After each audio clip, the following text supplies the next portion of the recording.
Hello, this is Pac-Man, the arcade game running in MAME. This is the ROM extracted from, what's that thing on Steam? Pac-Man something something, no wait, arcade something Pac-Man? I don't know.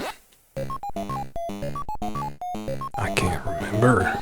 I just want to play Pac-Man, and I didn't want to play it in Namco's silly blurry interface they put around it, so I took the ROM out. Yo. Uh-oh. Yeah.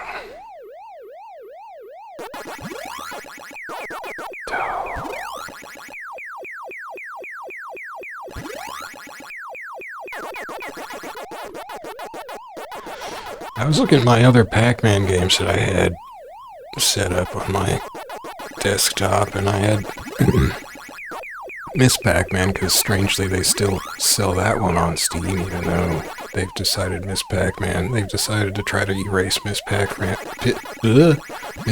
from history otherwise, but they're still selling her game on Steam, so go figure. And I had Pac-Man Championship Edition, the D-Make NES version, which is kind of cool, but I don't know, I tried those out this morning, and I was like, I'm not feeling these. Miss Pac-Man, I get stressed out because you know exactly, like, you get to those,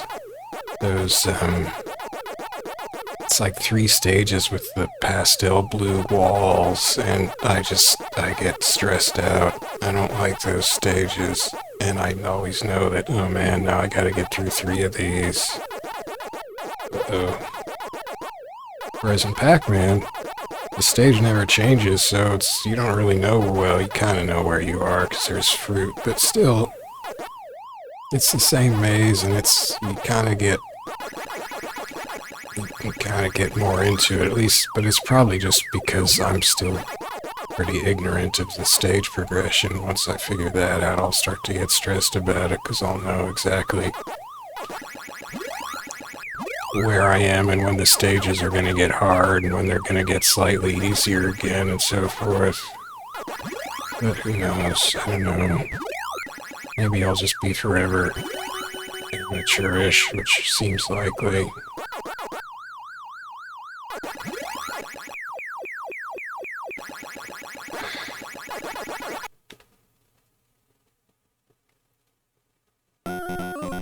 Anyway, Pac-Man is currently my, oh my gosh, I'm supposed to be getting ready for bed in 20 minutes and I still haven't gotten to play a game yet. So that's where I am now, because I stayed up erasing and redrawing a page for my webcomic all night. I posted in my blog like hours before saying, well, I redrew the main figure instead of painting the page today. Oh, I could have got away.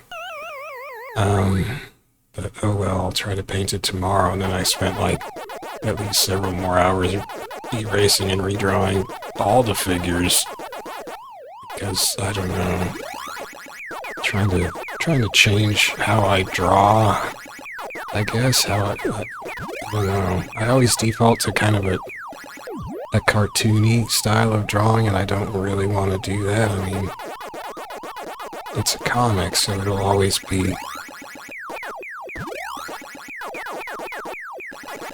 sort of cartoonish, because I like to keep it a little lighthearted, but I would like to be able to draw it, I don't know, in a way that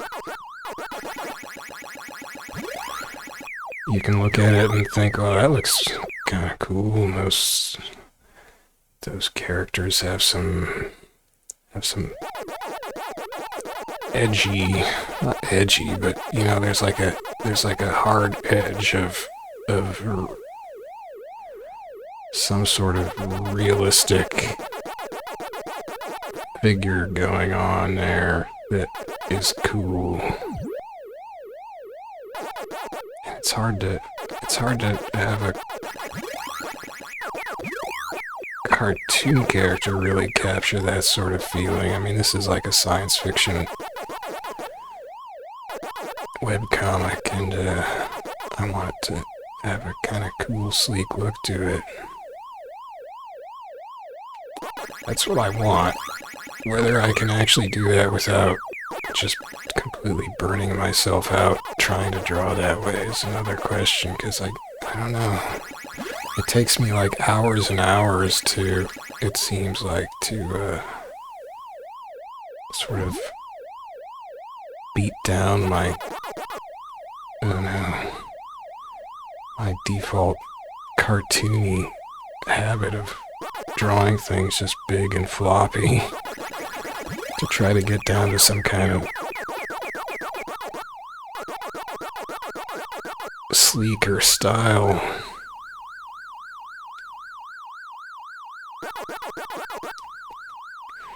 I mean, you know, the point of drawing cartoons is that it's, well, it's easier, and they're easier to make expressive and to fit into a limited, you know, canvas size, because you can just make the heads and the eyes big and it doesn't really matter. So then it becomes a challenge if you're trying to make more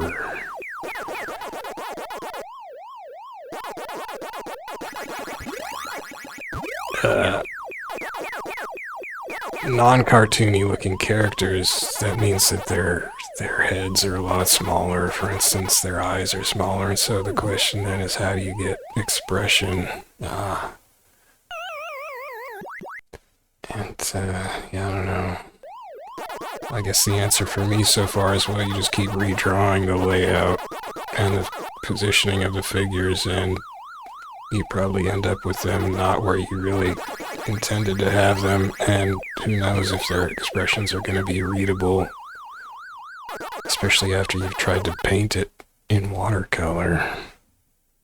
I don't know, it's probably going to be one of those ones where I try to paint it, and then it just isn't working out, and I just end up completely redoing it wet on wet in watercolor, which always is always an adventure. And that probably won't come out how I want it if that happens. So I don't know. It's setting up to be a disaster. Oh, kind of like that was.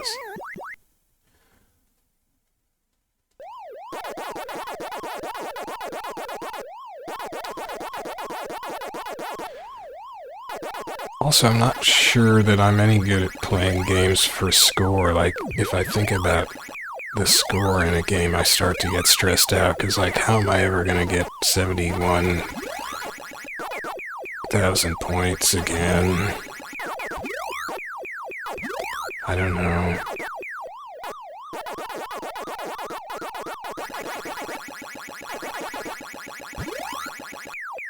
But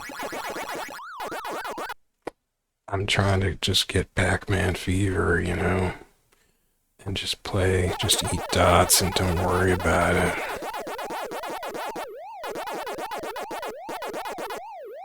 I mean, you know, I own the ROM. Playing the game is free. I can only lose if I don't play. Right?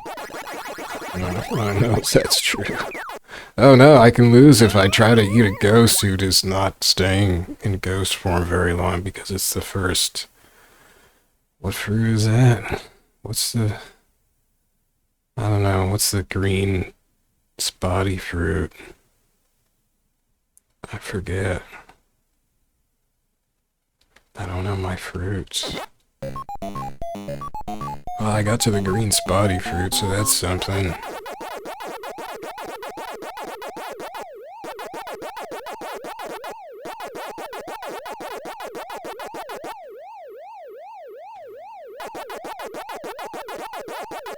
Oh yeah, if you watch their eyes, you can see their eyes turn the way they're gonna go.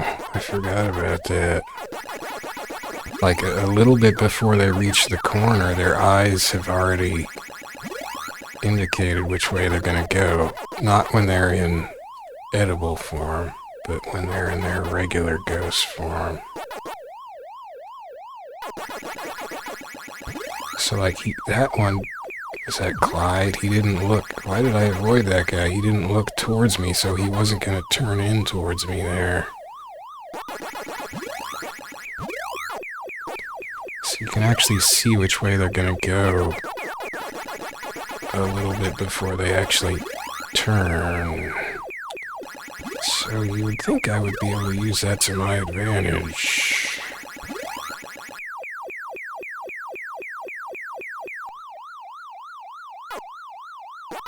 But I'm usually not clever enough to be looking at their eyes.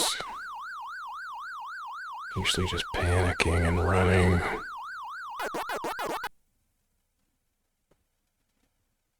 Or wait, is Inky the blue one?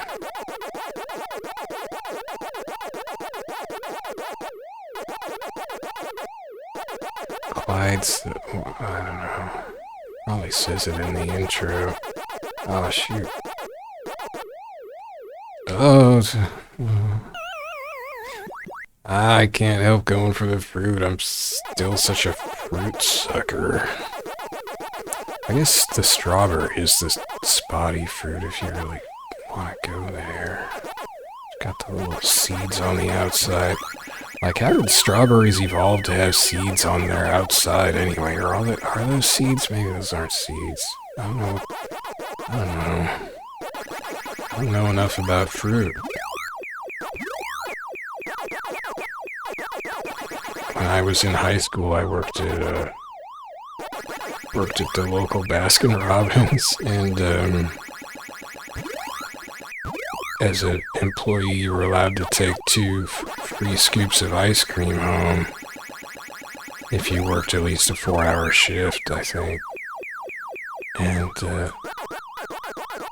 I would always just take 2 scoops of strawberry and then you could get a scoop of topping. So I put a scoop of strawberry topping on top of the 2 scoops of strawberry ice cream. And that was all I ever wanted.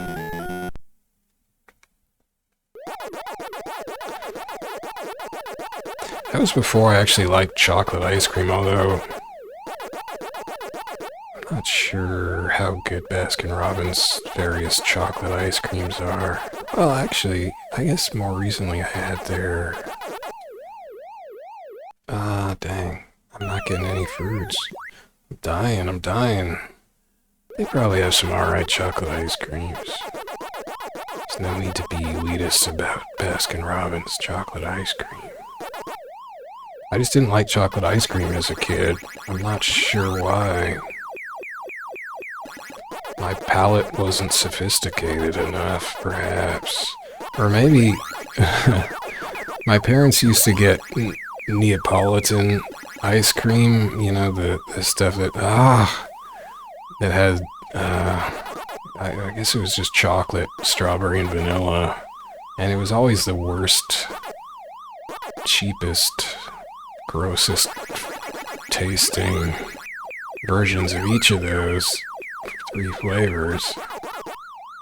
And I would always just eat out the third of strawberries section, you know, because the chocolate in those was really bad. It's probably just a local store brand, the cheapest one. Safeway brand Neapolitan ice cream or something, I don't know. I don't know if they still have that. Maybe it's good now, I don't know. But back as a kid it was really bad. Ah, dang it, I didn't think of what I was doing.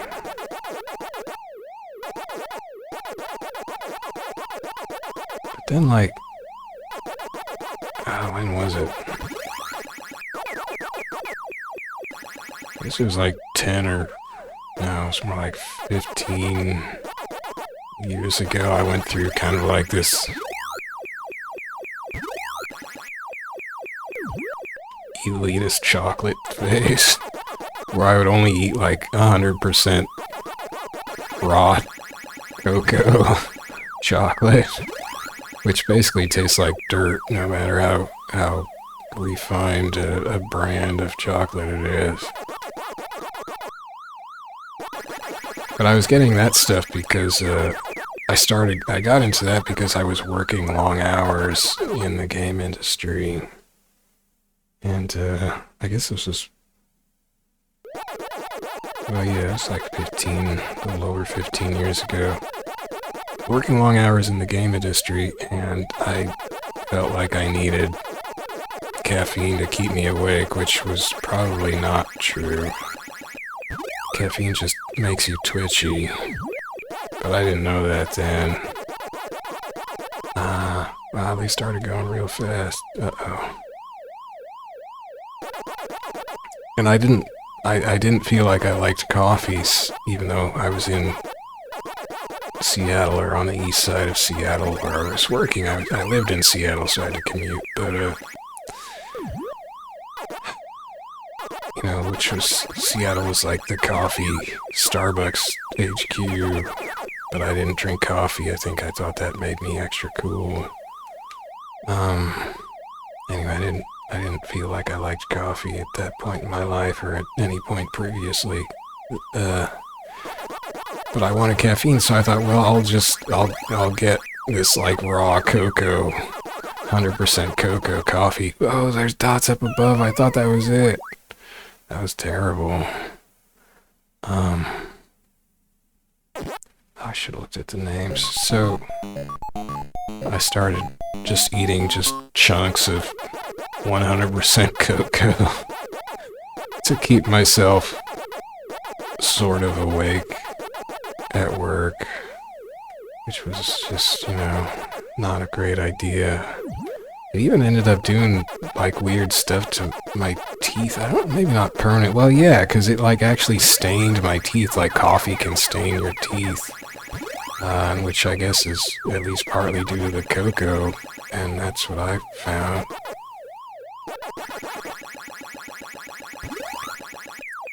Got some yellowish staining on my teeth for a while from that.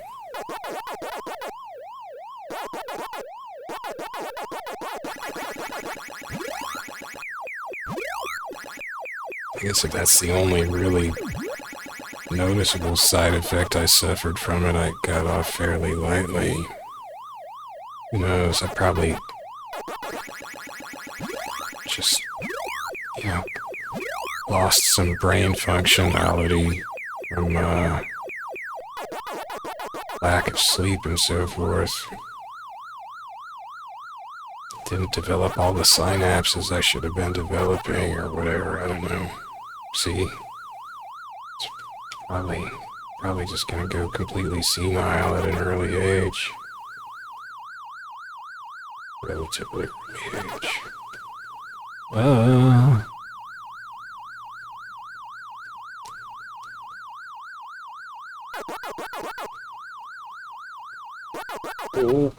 the fake outs.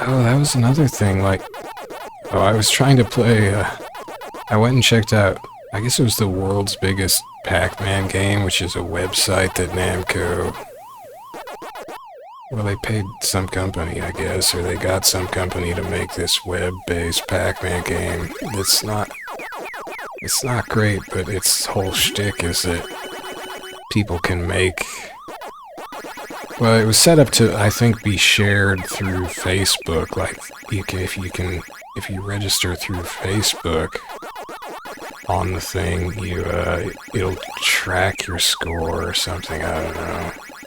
But you can play it without Facebook, it just won't keep track of your high score, or won't put you on the high score table.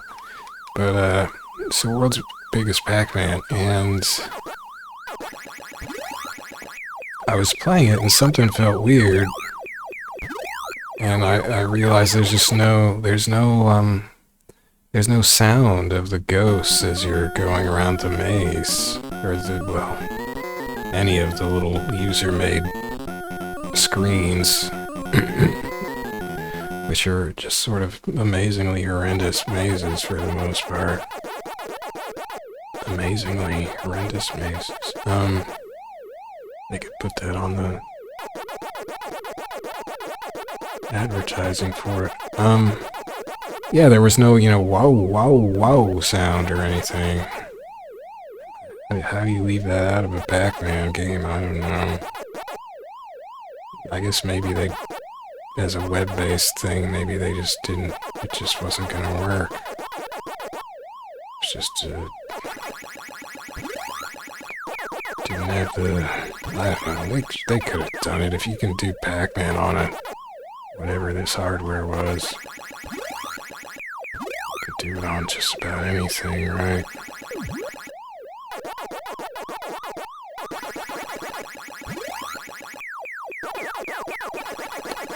Although wasn't there, it was like there was some trick they used to make the sounds seem like they were speeding up. Was that Pac-Man or was that something else? I forget what that was. It was like, there was some game that needed an escalating sound, and they just found that there was some,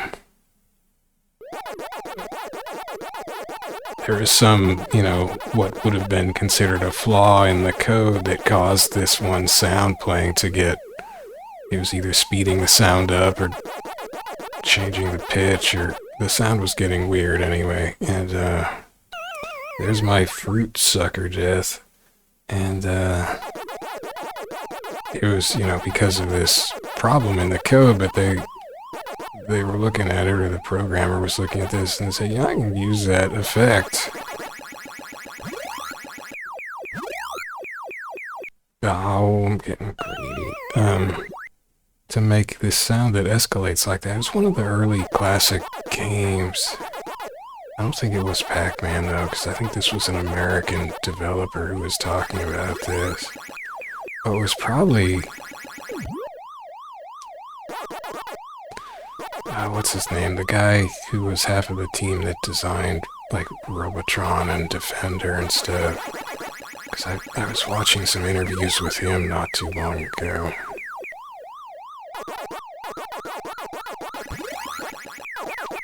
Maybe it was that, I don't know. I don't think... Yeah, it wouldn't have been Pac-Man, because I don't think, what is it, Toru Iwata? Is that the Pac? No, wait, Iwata's a different Nintendo guy. I don't know what I'm talking about. Whoever the Pac-Man designer was, I don't think that was part of his classic Pac-Man interview spiel.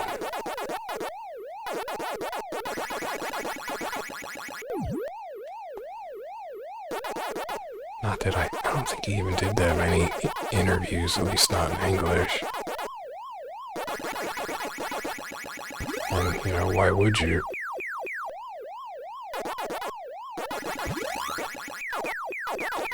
I missed a dot, but I gotta go try to get the apple.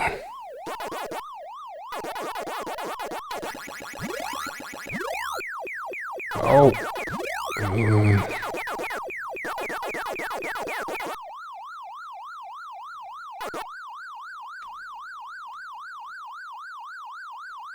I feel like these ghosts are too fast right now. Somebody please slow the ghosts down.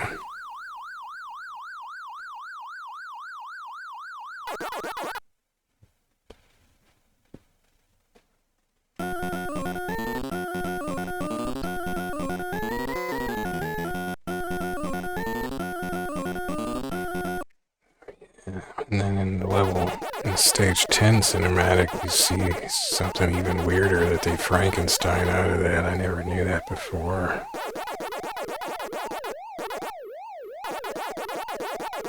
A little cinematic scene. Oh! I had two ghosts almost in my mouth.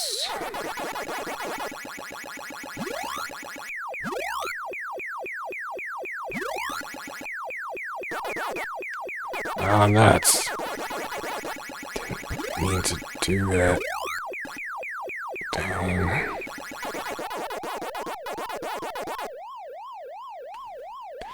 So I was looking at like Pac-Man Championship Edition. Ah, and that game, you know, it really is. And then I went and looked at Pac-Man Championship Edition DX and DX2 or whatever it was, and maybe it was just Championship Edition 2. And those games just increasingly even moved you, just basically made you move along a plotted course.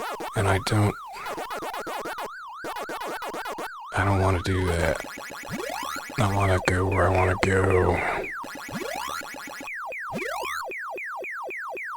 That's really the whole point of Pac-Man, is that you find your way, you find your own patterns in the maze. Or you just freestyle it, but you're not following a scripted path.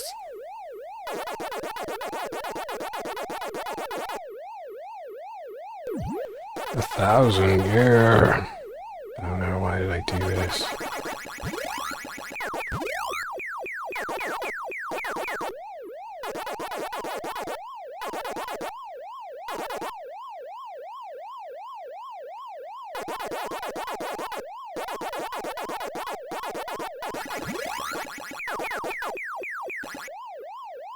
Is it a pomegranate? Is that what it is? That seems unlikely, but... Oh no, don't... Oh, you went all the way up. Well, there's... I think that's my high tonight. 42, almost 43k. That's not too bad. Pokey Clyde. Inky's the blue one, because ink is blue, right?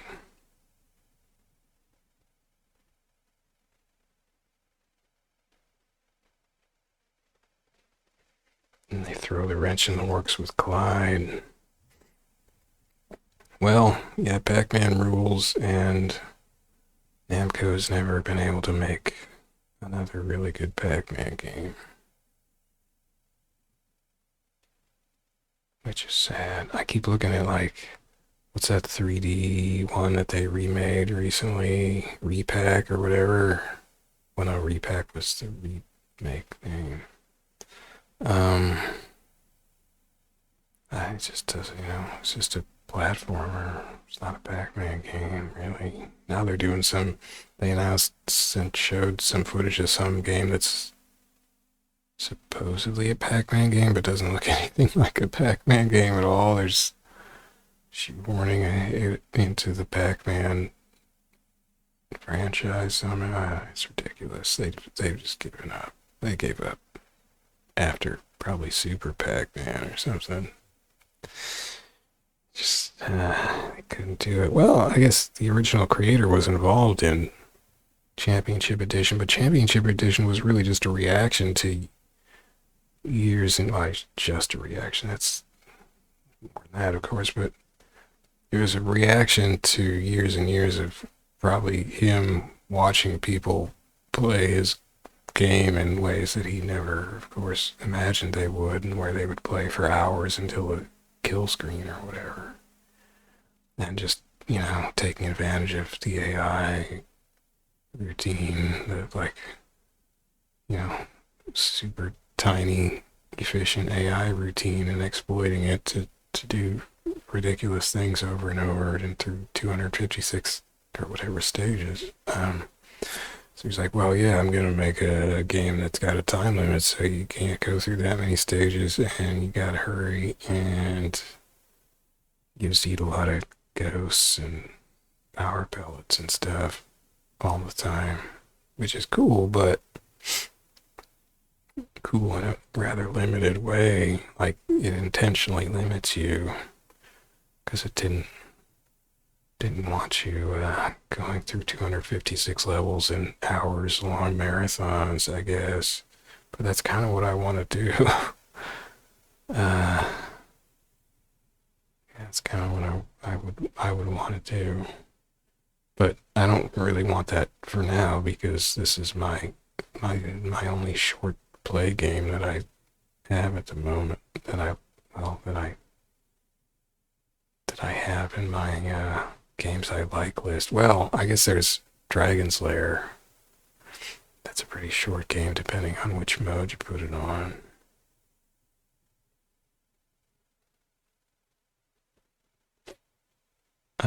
But Dragon's Lair is probably a little less replayable. Probably a lot less replayable, really. But it's pretty. Okay, I gotta go to bed. Thanks for watching. See you later. See you later, Clyde. I think Clyde is cool.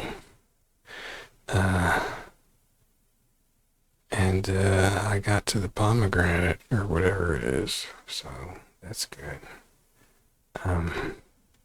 Bye-bye now.